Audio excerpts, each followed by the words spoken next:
नमस्कार, मैं रचना शर्मा। चढ़ती कला टाइम टीवी देख रहे सभी दर्शकों का स्वागत करती हूं। आप देख रहे हैं हरियाणा के समाचार। समाचारों की शुरुआत से पहले एक नजर आज की मुख्य सुर्खियों पर।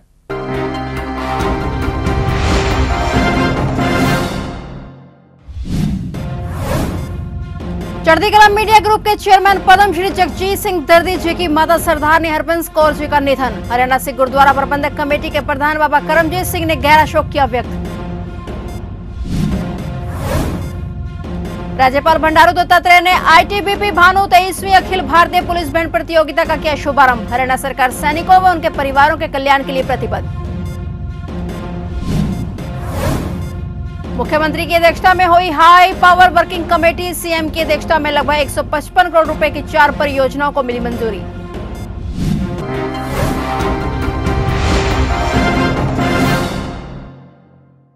और अब समाचार विस्तार से। हरियाणा सिख गुरुद्वारा प्रबंधक कमेटी के प्रधान बाबा करमजीत सिंह ने चढ़ती कला मीडिया ग्रुप के चेयरमैन पद्मश्री जगजीत सिंह दर्दी जी की माता सरदारनी हरबंस कौर जी के निधन पर अफसोस जताया। उन्होंने कहा कि माता सरदारनी हरबंस कौर जी वह शख्सियत हैं जिन्होंने पंथ कौम को वह अनमोल हीरा सरदार जगजीत सिंह दर्दी के रूप में दिया है। उन्होंने माता हरबंस कौर के निधन पर गहरा शोक व्यक्त किया और परमात्मा से प्रार्थना की माता को अपने श्री चरणों में स्थान दे और दर्दी परिवार को इस दुख को सहन करने की शक्ति प्रदान करे। पहला मैं चढ़ती कला टाइम टीवी राही सरदार जगजीत सिंह दर्दी जी नाल पूरे हरियाणा गुरुद्वारा मैनेजमेंट कमेटी हरियाणे दी संगतां वल्लों अफसोस जाहिर करदा कि माता जी दे अकाल चलाने ते और ऐसी माता जिसने पंथ नूं वो कौम दा हीरा दिता है जगजीत सिंह दर्दी। अगे उन्होंने पुत्र जगजीत सिंह दर्दी दे ब्रदर चौधरी साहब उन्होंने जगजीत सिंह दर्दी दी भैन पने में मैं सारे अफसोस जाहिर करदा जिन्होंने बहुत बड़ी पंथ दी कौम दी सेवा की। ये माता दा सदका ही है कि जगजीत सिंह दर्दी दे अंदर जगजीत सिंह दर्दी दे खून दे विच सिक्खी है, खून भी सिक्खी है। और बाबा अतर सिंह की जिन्होंने सेवा की होवे और छोटी उम्र जिन्होंने कौम के लिए जेलों कटियां होन और माता ने शंगार के प्यार के अपने पुत्रां नूं आप जेल विच तोरिया होवे, ऐसे माता नूं मेरा सलूट है। हरियाणा के राज्यपाल बंडारू दत्तात्रेय ने आईटीबीपी भानु पंचकूला में 23वीं अखिल भारतीय पुलिस बैंड प्रतियोगिता का विधिवत शुभारंभ किया। उन्होंने कहा कि इस प्रकार के आयोजन से समस्त केंद्रीय सशस्त्र बलों एवं राज्य पुलिस के बीच खेल प्रतिस्पर्धा के माध्यम से आपसी सामंजस्य एवं तालमेल को बढ़ावा मिलेगा। इस अवसर पर अम्बाला लोकसभा सांसद रतनलाल कटारिया और आईटीबीपी वीटीसी भानु के महानिरीक्षक ईश्वर सिंह दूहन भी उपस्थित थे। राज्यपाल ने कहा कि इस प्रकार के तालमेल से समस्त सुरक्षा बलों को कानून व्यवस्था व सुरक्षा संबंधी कर्तव्यों के निर्वहन में सहायता मिलती है। 23वीं अखिल भारतीय पुलिस बैंड प्रतियोगिता का आयोजन all India police sports control board के मार्गदर्शन में 28 फरवरी से 4 मार्च तक किया जा रहा है, जिसमें राज्यों, केंद्र शासित प्रदेशों और केंद्रीय सशस्त्र बलों के 23 टीमों के लगभग 1500 बैंड प्रतिभागी हिस्सा ले रहे हैं। इसके अलावा 5 महिला टीम भी इस प्रतियोगिता का हिस्सा होंगी। प्रतियोगिता के दौरान बास बैंड, पाइप बैंड और बिगुल 3 प्रकार के मुकाबले करवाए जाएंगे। आईटीबीपी और सारे राज्यों से आए हुए पुलिस बैंड के जो है यहाँ प्रदर्शन हुआ बहुत ही आकर्षित रहा है। और ये बैंड जो है अपने केवल सेना या पुलिस के लिए नहीं बल्कि हर व्यक्ति जो है अपने जीवन में कला संस्कृति को सीखने के लिए संगीत एक बड़ा माध्यम है। तो इसलिए कोई ना कोई वाद्य सीखना चाहिए। उससे जो है थोड़ा शारीरिक और मानसिक स्थिति आनंद में आती है। लेकिन पुलिस बलों में विशेष करके मिलिट्री में जो बैंड बजाते वो एक स्पिरिट के लिए और एक शक्ति के लिए, मार्च के लिए होता है। तो इसलिए इसमें जो प्रतियोगिता होती है मुझे बहुत अच्छा लगा है। हर राज्य का हर एक प्रांत से आए हुए जो लोग हैं बहुत ही सुंदर प्रदर्शन किया है। और आईटीबीपी ने भी देश में बहुत ही समस्याओं को सुलझाने में उनकी जो है सहायता काफ़ी हो रही है। जैसे आज नक्सलिज्म के बारे में या कोई आपदा हुई, प्राकृतिक आपदा हुई, उसमें जो है बचाने के लिए लोगों को आईटीबीपी एक तरफ सीमाओं का रक्षा करना और दूसरी तरफ देश के आंतरिक स्थिति को भी सहायता करने के लिए आगे आ रहे, उसके लिए मैं बधाई देना चाहता हूँ। हरियाणा के मुख्यमंत्री मनोहर लाल द्वारा इंजीनियरिंग वर्कर्स के लिए पहली बार ई निवेदिताएं आमंत्रित करने के लिए आरंभ किया गया हरियाणा इंजीनियरिंग वर्कर्स पोर्टल कारगर सिद्ध हो रहा है। पहली बार 10 करोड़ रुपए से अधिक के इंजीनियरिंग कार्यों के आवंटन के लिए मुख्यमंत्री मनोहर लाल की अध्यक्षता में चंडीगढ़ में हुई हाई पावर वर्किंग कमेटी में गुरुग्राम महानगर विकास प्राधिकरण की लगभग 155 करोड़ रुपए की 4 परियोजनाओं को मंजूरी प्रदान की गई। बैठक में गुरुग्राम की मुख्य सड़क एमजी रोड का दिल्ली के लोधी रोड की तर्ज पर सौंदर्यीकरण किया जाएगा। इफ्को चौक से सिकंदरपुर मेट्रो स्टेशन तक सर्विस लेन, वेंडर जोन और बस क्यू शेल्टर को भी नया रूप दिया जाएगा। धनवापुर में 100 MLD STP के निर्माण, बसई व बहरमपुर में सब स्टेशन से संबंधित परियोजनाओं को मंजूरी दी गई।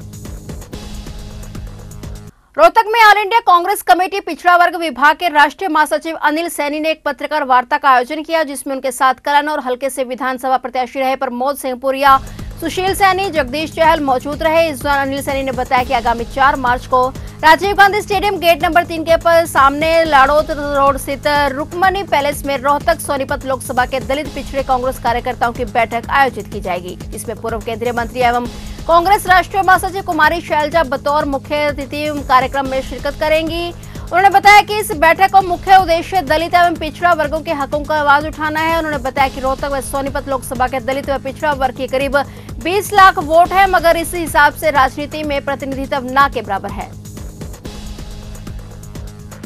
हरियाणा सिख गुरुद्वारा प्रबंधक कमेटी ने प्रदेश में गुरुद्वारे की सेवा संभालनी शुरू कर दी है। कमेटी के प्रधान बाबा करमजीत सिंह ने बुधवार को कमेटी के कई सदस्यों के साथ श्री शीशगंज साहिब गुरुद्वारा तरावड़ी व गुरुद्वारा मंजी साहिब करनाल में माथा टेकर गुरु घर की सेवा संभाली और इसके बाद गुरु घर में चल रहे कामकाज को लेकर सेवादारों से जानकारी हासिल की। पत्रकारों से बातचीत करते हुए बाबा करमजीत सिंह ने कहा कि गुरु घरों की सेवा करना व समाज के लोगों का उत्थान करना ही प्रबंधक कमेटी का मुख्य उद्देश्य है। उन्होंने कहा कि हरियाणा में अभी जो गुरुद्वारों की संभाल रह गई है, उन गुरुद्वारों में भी जल्द ही सेवा संभाल ली जाएगी। तरावड़ी साहिब और गुरुद्वारा मंजी साहिब करनाल विखे ये सेवा संभाल रही है। ਰਹਿੰਦੇ ਗੁਰਦੁਆਰਿਆਂ ਸਾਹਿਬ ਦੀ ਸੇਵਾ ਸੰਭਾਲ ਬਹੁਤ ਜਲਦੀ ਕਰਾਂਗੇ। ਇਸ ਦੇ ਅੱਛੇ ਰਿਜ਼ਲਟ ਨਿਕਲਣਗੇ ਔਰ ਸੰਗਤਾਂ ਵਿੱਚ ਬਹੁਤ ਭਾਰੀ ਖੁਸ਼ੀ ਦੇ ਲੈ ਰਿਹਾ। ਮੈਂ ਚੜ੍ਹਦੀ ਕਲਾ ਟਾਈਮ TV ਨੂੰ ਇਹ ਵੀ ਪੁੱਛਣਾ ਚਾਹੁੰਦਾ ਪੱਤਰਕਾਰ ਸਾਹਿਬਾਨ ਨੂੰ ਕਿ ਤੁਹਾਨੂੰ ਕਿਸੇ ਬੰਦੇ ਨੇ ਸਿਰਫ ਇੱਕ ਗਰੁੱਪ ਤੋਂ ਇਲਾਵਾ ਕਿਸੇ ਨੇ ਤੁਹਾਨੂੰ ਕਿਹਾ ਹੋਵੇ ਕਿ ਅਸੀਂ ਤੁਹਾਡੇ ਮੀਡੀਆ ਰਾਹੀਂ ਹਰਿਆਣਾ ਕਮੇਟੀ ਦੇ ਇਸ ਸੇਵਾ ਸੰਭਾਲ ਲਈ विरोध दर्ज कराना है किया किसी ने? फिर जब विरोध दर्ज की गल ही नहीं है, बुरी बात ही नहीं है, खुशी है। अभी देख लो सारे शहर दे विच घूमते पे हैं, करनाल दियां गलियां च घूम रहे हैं, मैं श्रोमणी गुरुद्वारा प्रबंधक कमेटी नूं हुण भी कहना चाहांगा अपनी पिक्चर आके देख लो। खरीदे हुए बंदे जिन्ने मर्जी एजीटेशन तुसीं करा लोगे, लेकिन हरियाणे के लोगों तो एजुटेशन नहीं करा सकते। ये लोग साढ़े नाल ने, साढ़े नाल रहे ने, इन्हां दी एजुटेशन का सदका ये सारी मूवमेंट बनी है और इहदे ते कानूनी मोहर लगी है। साडा सारे अहुदेदार जिन्ने अहुदेदार ने नाल ने, पुराने ददार सिंह नलवी ने, मैंबर साहबान ने, जजराना जी ने और तमीजा जी तुसीं भी आ जाओ, तमीजा साहब ने, मोहनजीत सिंह ने, आ देखो भुपिंदर सिंह संध खड़े ने, आ देख लो पिक्चर सब तो वड्डी तुहाडा जैक्टर का मैंबर किन्नी वारी और इलैक्शन जित्या होया मैंबर इत्थे सामने खड़े ने और ये सारे खुशी की लहर है। मैं तुहाडे इस चैनल राहीं धन्नवाद करदा इत्थों दीयां संगतां नूं और सहयोग की मंग करदा, ਵੱਧ ਤੋਂ ਵੱਧ संगत सहयोग दिओ ताकि असी इस सेवावां नूं अच्छे ढंग नाल कर सके। ਮੈਂਬਰਾਂ ਦੀ ਗੱਲ ਕੀਤੀ ਜਾਏ, ਝਿੰਡਾ ਸਾਹਿਬ ਨੂੰ ਛੱਡ ਕੇ ਸਾਰੇ ਮੈਂਬਰ ਤੁਹਾਡੇ ਨਾਲ ਨੇ, ਕਿ ਝਿੰਡਾ ਸਾਹਿਬ ਨੂੰ ਮਨਾਇਆ ਜਾਏਗਾ? ਉਹ ਝਿੰਡਾ ਸਾਹਿਬ ਕਿਹੜਾ ਬਾਹਰ ਨੇ ਸਾਤੋਂ, ਉਹ ਹੀ ਮੰਨਿਆ ਹੈ। ਉਹ ਝਿੰਡਾ ਆਪਣੇ ਨਾਲ ਹੈ, ਬਜ਼ੁਰਗ ਹੈ, ਜੱਫੀ ਪਾ ਲਾਂਗੇ ਫਿਰ ਇੱਕ ਵਾਰੀ, ਕਿਹੜੀ ਗੱਲ ਹੈ। ਕੋਈ ਵੰਡਿਆ ਵਡਾਣਾ ਹੈ, ਕਿਸੇ ਦੇ ਪਿਓ ਦੀ ਜਾਇਦਾਦ ਹੈ ਨਹੀਂ ਹੈ, ਇਹ ਤਾਂ सेवा की जायदाद है, जिन्ने डाल के करांगे उन्ना अच्छा सक्सेस रिजल्ट निकलेगा। महर्षि दयानंद सरस्वती के 200वीं जन्म जयंती के विश्वव्यापी कार्यक्रमों की श्रृंखला में प्रदेश भर में अनेकों कार्यक्रम आयोजित किए जा रहे हैं, जिनमें मुख्य रूप से प्राकृतिक खेती और नशा मुक्ति अभियान के माध्यम से प्रदेश भर में लोगों को हरियाणा आर्य प्रतिनिधि सभा की ओर से जागरूक किया जाएगा। उक्त अभिव्यक्ति हरियाणा आर्य प्रतिनिधि सभा प्रधान राधाकृष्ण आर्य ने पत्रकारिता के दौरान दी। उन्होंने कहा कि नशा मुक्ति अभियान, प्राकृतिक खेती अभियान वर्तमान समय की सबसे बड़ी जरूरत है। उन्होंने कहा कि आगामी 23 मार्च को आर्य समाज के आधार स्तंभ रहे स्वामी ओमानंद सरस्वती की स्मृति में दादरी में स्मृति दिवस और प्राकृतिक खेती जागरूकता के रूप में मनाया जाएगा। 23 मार्च को दादरी में स्वामी ओमानंद जी स्मृति दिवस और प्राकृतिक खेती के ऊपर बहुत बड़ा कार्यक्रम रखा है और उसमें गुजरात के राज्यपाल आचार्य देवव्रत जी आ रहे हैं और इसके साथ साथ और भी बड़े सन्यासी और बड़े नेता भी आएंगे। तो क्या कुछ कार्यक्रम में खास रहने वाला है? कार्यक्रम में स्वामी ओमानंद गुरुकुल झज्जर के आचार्य रहे हैं, आर्य समाज के बहुत बड़े सन्यासी रहे हैं और इतना बड़ा स्वामी ओमानंद का कद रहा है, इतने बड़ा वट वृक्ष रहा है। अगर आर्य समाज में से उस वट वृक्ष को हम निकाल दें तो काफ़ी संख्या उसके साथ है। कहाँ से लोग पहुँचने वाले हैं और कौन कौन? पूरे हरियाणा से आएंगे, ज़्यादातर उसी एरिया से आएंगे, चरखी दादरी, भिवानी, महेंद्रगढ़, रेवाड़ी, रोहतक, उस एरिया से ज़्यादा आएंगे क्योंकि हम अपना कार्यक्रम भिन्न भिन्न क्षेत्रों में अलग अलग कर रहे हैं। महर्षि दयानंद की 200 जन्म जयंती के उपलक्ष्य में पहले कार्यक्रम हमने दिल्ली में किया, जिसमें आदरणीय प्रधानमंत्री जी आए और उन्होंने इन कार्यक्रमों की शुरुआत की और उन्होंने 2 साल तक चलने वाले जितने कार्यक्रम हैं उसमें बल्कि 1 साल और बढ़ा दिया त्रिवेणी के रूप में, जिसमें स्वामी श्रद्धानंद का बलिदान दिवस भी जुड़ जाता है। उसके बाद 3 दिन बाद ही हमने रोहतक में बड़ा कार्यक्रम किया, जिसमें हमारे आदरणीय मुख्यमंत्री मनोहर लाल जी खट्टर और आचार्य देवव्रत जी आए और उसमें दूसरे मंत्री भी हमारे एमपी वहाँ के लोकल और पूर्व मंत्री और वहाँ के वाइस चांसलर सब ने पहुँच करके और कार्यक्रम का अच्छा किया। और इसके बाद हमने लगते 23 तारीख का ये चरखी दादरी में रख दिया और 21 मार्च का हमने पानीपत में सीनियर सेकेंडरी स्कूल हमारा है जो सभा का, उसको बने हुए 75 साल हो गए, उसका कार्यक्रम 21 तारीख को रख दिया।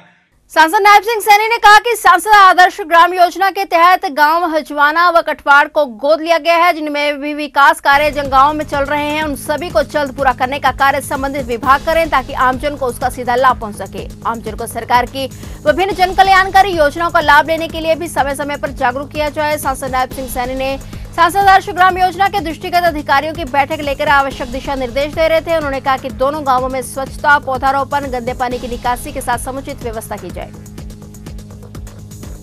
आज जो सांसद आदर्श ग्राम योजना के तहत 2 गांव कठवाड़ और हजवाना, ये 2 गांव सांसद आदर्श ग्राम योजना के तहत अडॉप्ट किए हैं और उनमें जो विकास के कार्य हैं, अधिकारियों ने वहाँ पर जो कार्य होने वाले हैं, जो काम वहाँ चल रहे हैं, उन सब को चिन्हित किया और चिन्हित करके उसके अंदर से जो भी डिपार्टमेंट से संबंधित काम है वो सभी उनको टाइम लाइन के अंदर पूरा करने के लिए अधिकारियों को कहा गया है, ताकि वहाँ की जो समस्याएं हैं उन समस्याओं का तुरंत निदान हो। चाहे वहाँ पीने के पानी की बात है या वहाँ अवेयरनेस कैंप की बात है, एग्रीकल्चर से संबंधित है, या वहाँ पर कोई चिरायु कार्ड बनाने के लिए, आयुष्मान कार्ड बनाने के लिए, या वहाँ पर सेक्स रेशो से संबंधित लोगों को अवेयर करने की बात है, एजुकेशन से संबंधित कोई ड्रॉप आउट ना हो उससे संबंधित बात है।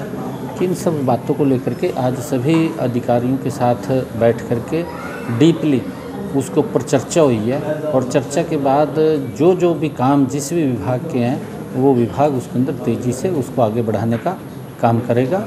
ऐसा सभी अधिकारियों से बातचीत में हुआ है। दहेज के लिए विवाहिता की हत्या। मामला फरीदाबाद के बांकरी गांव का है, जहां विवाहिता की दहेज के लिए हत्या कर दी गई। हत्या के बाद इलाके में हड़कंप मचा हुआ है। वहीं पुलिस ने परिजनों की शिकायत पर ससुराल पक्ष के 11 लोगों के खिलाफ मामला दर्ज कर लिया है। पुलिस का दावा है कि जल्द ही आरोपियों को गिरफ्तार कर लिया जाएगा। शिकायत मिली है, उन्होंने 11 के खिलाफ आरोप लगाए हैं। हमें शिकायत प्राप्त हो चुकी है, मुकदमा दर्ज कर दिया है और तलाश जारी है। अभी पोस्टमार्टम चल रहा है। शिकायत में क्या कहा गया है? शिकायत में दहेज पे आरोप लगाए हैं। भाई शुरू से ही हमारे से दहेज की मांग कर रहे हैं, कभी गाड़ी की कभी पैसे की, और हमने शादी में भी 2.5-3 करोड़ रुपए वगैरह लगाए थे। इस तरह के आरोप लगाए। तो किन किन लोगों के खिलाफ FIR है? मतलब परिवार के सभी परिवारजनों के ही लगा दिए, जो चाचा ताऊ वगैरह, जो भाई, सास ससुर, देवर ननद वगैरह सभी के 11 परिवारजनों के नाम लिखवाएं। तो ये हत्या कैसे की गई कुछ देखो, इस चीज़ का तो अभी पोस्टमार्टम के बाद ही बताएंगे क्लियर क्या, क्योंकि हमें भी डेड का रुका मिला था, हॉस्पिटल में डेड बॉडी मिली थी। इन्होंने क्या बताया किस तरह से की है हत्या? शिकायत में जो भी कहा नहीं, शिकायत में तो इन्होंने ऐसे कोई जिक्र नहीं किया। इन्होंने कहा भाई जब दहेज के लिए प्रताड़ित करते थे और हमारी को जैसे मार दिया। हत्या का आरोप लगा। हाँ जी, छापेमारी चल रही है। हाँ जी बिल्कुल, हमारी टीम में तैनात हैं, क्राइम ब्रांचेज की भी, हमारी भी, बिल्कुल रात से ही लगे हुए हैं। पंचकुला के सेक्टर 7 में उस समय भगदड़ मच गई जब वहां चलती गाड़ी में अचानक आग लग गई। ड्राइवर ने आग लगने के बाद बाहर कूदकर अपनी जान बचाई। जानकारी के अनुसार गाड़ी CNG गैस की बताई जा रही है। वहीं अचानक लगी आग के कारण देखते ही देखते पूरी गाड़ी जलकर राख हो गई। फौरन घटना की सूचना फायर ब्रिगेड को दी गई, जिसके बाद मौके पर पहुंची फायर ब्रिगेड ने आग पर काबू पाया, लेकिन तब तक गाड़ी बुरी तरह से जलकर राख हो चुकी थी। पिंजौर गार्डन में राष्ट्रीय कोषाध्यक्ष महिला मोर्चा व पूर्व विधायक लतिका शर्मा द्वारा एक टिफिन बैठक का आयोजन किया गया। उन्होंने बताया कि हर साल वह टिफिन बैठक का आयोजन करती हैं। नगर परिषद चेयरमैन कृष्णलाल लांबा ने भी मौजूद रहकर वहां पर कार्यक्रम देखा और टिफिन बैठक में विशेष अतिथि के रूप में अंबाला लोकसभा के सांसद व पूर्व केंद्रीय राज्य मंत्री रतनलाल कटारिया और उनकी पत्नी बंतो कटारिया भी बहनों को आशीर्वाद देने के लिए उनके बीच में पहुंची। मार्च के महीने में अंतर्राष्ट्रीय महिला दिवस और रंगों का त्योहार होली भी आता है और उसको मनाने के लिए सभी महिला शक्ति इकट्ठी हुई है, जिसमें समस्त महिला शक्ति ने मिलकर अपने हुनर को दिखाया और अपने हाथों का जादू सबके साथ मिलकर बांटकर उत्सव की तरह मनाया। आज हमारे पिंजौर गार्डन में, जो कि पूरे कालका ही नहीं हरियाणा का एक अद्वितीय स्थान है, ऐसे में हर वर्ष हम यहाँ पर एक टिफिन बैठक का आयोजन करते हैं और हमारी भारतीय जनता पार्टी की तरफ से यहाँ पर हमारी प्रदेश अध्यक्ष सुमित्रा चौहान जी हरियाणा की, उनके साथ हमारी महिला पदाधिकारी और उसके साथ ही उत्तराखंड की अध्यक्ष आशा नोटियाल जी, चंडीगढ़ की सुनीता धवन जी और हिमाचल से भी सब बहनें यहाँ पर आकर के मिलजुल करके टिफिन बैठक का आयोजन का वो लुत्फ उठाएंगी कि महिलाएं काम बहुत करती है, पार्टी का भी, घर का भी, लेकिन एक आपस में जो सामंजस्य बना करके करने का काम करती हैं। आज हम टिफिन बैठक से वही ऊर्जा लेकर के जाने का काम करेंगे। इस्माइलाबाद गांव के सरकारी अस्पताल में मुख्यमंत्री स्वास्थ्य सर्वेक्षण योजना के तहत निरोगी हरियाणा कैंप लगाया गया और इस कैंप में आसपास के गांव से आए मरीजों का हेल्थ चेकअप किया गया। मुख्यमंत्री स्वास्थ्य सर्वेक्षण योजना के तहत 6 ग्रुप बनाए गए हैं, जिसमें उम्र के हिसाब से जांच व इलाज किया जाएगा। अंत्योदय योजना के तहत 12,558 परिवारों के अंत्योदय कार्ड बने हैं, जिसमें 10,545 आयुष्मान कार्ड बनाए जा चुके हैं। आयुष्मान कार्ड पर 5 लाख तक का इलाज फ्री किया जाता है।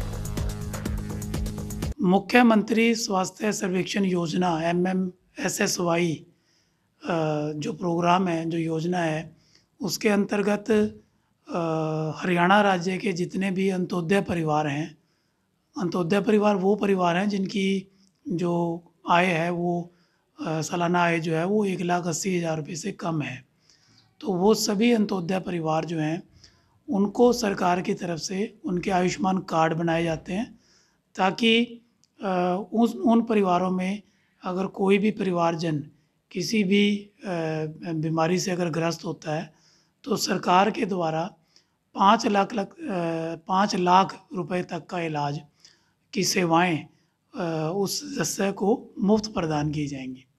तो इस कार्यक्रम के अंतर्गत MMSSY के अंतर्गत CSC झांसा में हमने सभी गांवों में एक सर्वे करवाया, जो हमें अंत्योदय परिवारों की सूची प्राप्त हुई थी।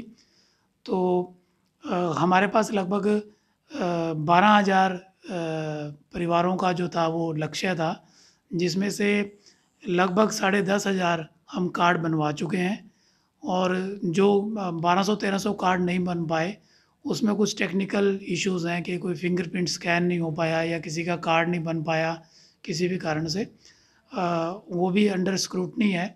जो रिमेनिंग टारगेट है वो भी हम जल्दी अचीव करेंगे। और इसी की निरंतरता में आगे अब प्रत्येक संस्था में जो है वो निरोगी हेल्थ कैंप का आयोजन किया जा रहा है। इस कैंप के अंतर्गत जिला जो अस्पताल है वहाँ से स्पेशलिस्ट की टीम जो है वो स्वास्थ्य संस्थाओं में आती है और अंत्योदय परिवार के सदस्यों को बुलवा के उनका कंप्लीट चेकअप करवाया जाता है। और किसी को अगर कोई बीमारी से ग्रसित मिलता है तो उसके इलाज को सुनिश्चित किया जाता है, जो कि 5 लाख रुपए तक का मुफ्त इलाज है। फिलहाल हरियाणा के समाचारों में इतना ही, और नए समाचारों के साथ फिर से हाजिर होंगे। तब तक के लिए देखते रहिए चढ़ती कला टाइम टीवी।